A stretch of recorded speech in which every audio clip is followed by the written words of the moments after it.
Hello বন্ধুরা, কেমন আছেন সবাই?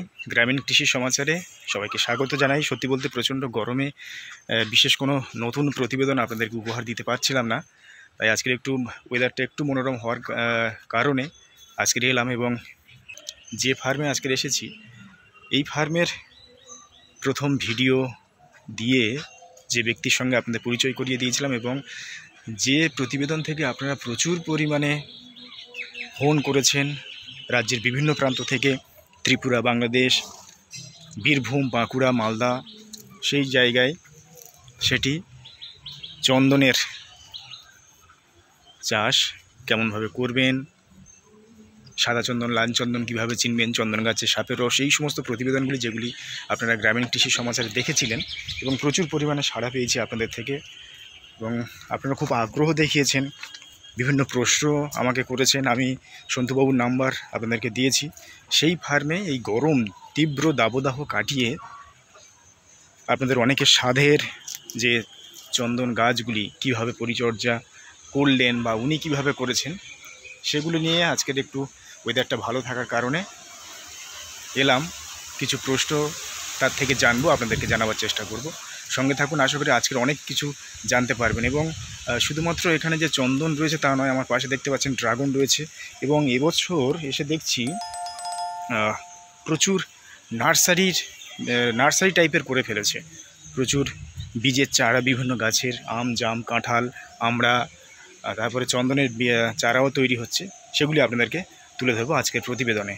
আপনারা চোখ রাখুন গ্রামীণ কৃষি সমাচারে। আজকের প্রতিবেদনটি খুবই গুরুত্বপূর্ণ হতে চলেছে, তাই সঙ্গে থাকুন।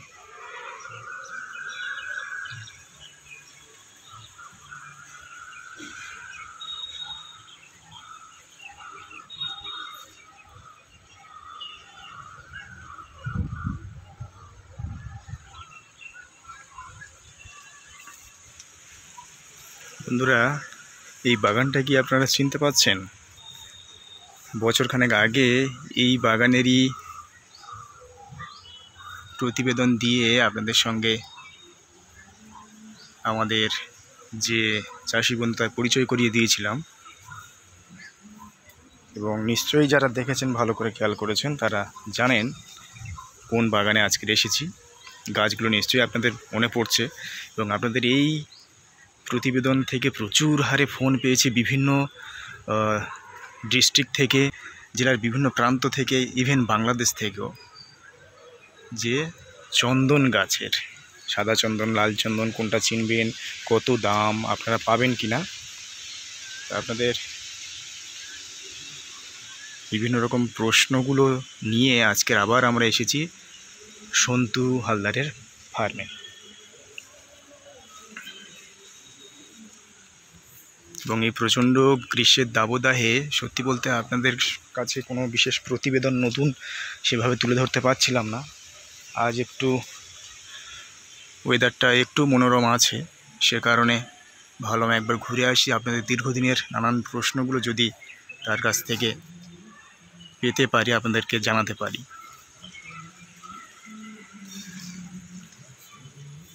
গাছগুলো আগের চাইতে আরও বেশ বড় হয়েছে এবং গুঁড়িও ভালো হয়েছে। আজকে আকাশে দেখছেন একটু মেঘ হয়ে রয়েছে।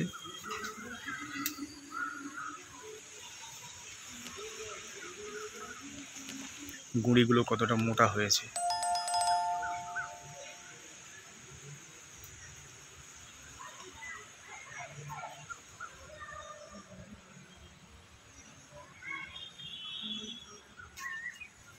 এগুলো লেবু গাছ বিভিন্ন রকম। এই আরও একটা।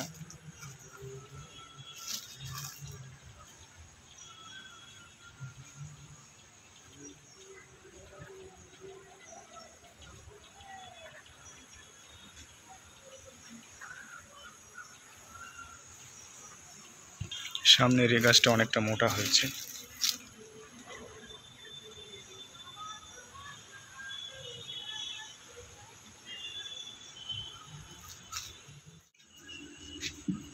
আচ্ছা, অন্ধকার হয়ে যাওয়ার কারণে একটু সমস্যা হচ্ছে। যাই হোক, আচ্ছা, যেটা আমি দর্শক বন্ধুদেরকে বলবো বলেছিলাম, যে এই যে প্রখর দাবদাহে আমরা অতিষ্ঠ হয়ে উঠছি, সেই জায়গা থেকে দাঁড়িয়ে এই গাছে তোমার এই চন্দনের গাছের কীরকম কিছু পরিচর্যা কি করতে হয়েছে? চন্দনের কোনো পরিচর্যা নেই, এটাই খুব আশার একটা কথা।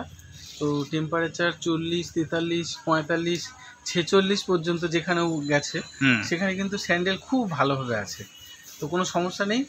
এমনকি এটাও বলা যেতে পারে যেখানে জলেরও কোনো সোর্স নেই তারাও করতে পারেন, কোনো জলই লাগবে না। আচ্ছা, জলও দেওয়ার প্রয়োজন নেই, বেঁচে থাকবে। আপনারা হেলথ দেখে বুঝতে পারছেন, পাতা দেখে একদম সুস্থভাবে বেঁচে থাকবে, কোনো সমস্যা হবে না। আচ্ছা, নিশ্চিন্তে প্ল্যান্টেশন করতে পারেন যেখানে জলের সোর্স নেই। আর যেখানে একটু নোনা জায়গা, আমরা কিন্তু সেখানে এক্সপেরিমেন্ট করেছি, সেখানে স্যান্ডেল সম্ভব এবং সেখানে স্যান্ডেল খুব ভালোভাবে হয়েছে। আমি কিছু ডেটা পরে তুলে দেব সেই জায়গাগুলোতে স্যান্ডেল কতটা সুন্দরভাবে বেড়ে উঠছে, বিশেষ করে সাদা চন্দন। বেশ বেশ, ঠিক আছে। তাহলে আমরা দর্শক বন্ধু, আপনাদের যে প্রশ্নটাও ছিল সেটাও নিশ্চয়ই পরিষ্কার হয়ে গেল। আর পাশে এই যে হোস্ট প্ল্যানিং যেটা রয়েছে, এটা কি গাছ? চেরি গাছ। এটা চেরি গাছ আছে হোস্ট হিসেবে, তো তার সঙ্গে এটা বেড়ে উঠছে এবং পাতাগুলো এই গরমেও কতটা, হ্যাঁ এই পাতাগুলো কত হেলদি গরমের সময়তেও। না বলছি পাশের চন্দন গাছটা ভালো আছে, এই গরমের সময়তেও কতটা হেলদি। এই তো এদের খুব একটা মানে বড় অন্যান্য গাছের মতোই হয়ে রয়েছে, কোনো সমস্যা হয়, কোনো সমস্যা নেই।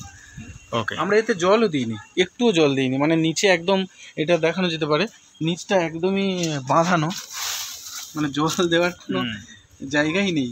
তো বুঝতেই পারছেন যে কি পরিস্থিতি, জল একটুও লাগে না, জল দেবেনও না, জল দিলে পরে আরও সমস্যা হতে পারে। আচ্ছা, জল দেওয়ার কোনো প্রয়োজন নেই, গরমেই সার্ভাইভ করবে। মানে একবার ঠিকঠাক গাছ বেড়ে উঠতে পারলেই আর এর পিছনে বিশেষ কোনো সমস্যা নেই, এমনি ফেলে রেখে দিন, একদমই ফেলে রেখে দিন, এর পিছনে একটু সময় নষ্ট করার আর দরকার নেই। আচ্ছা।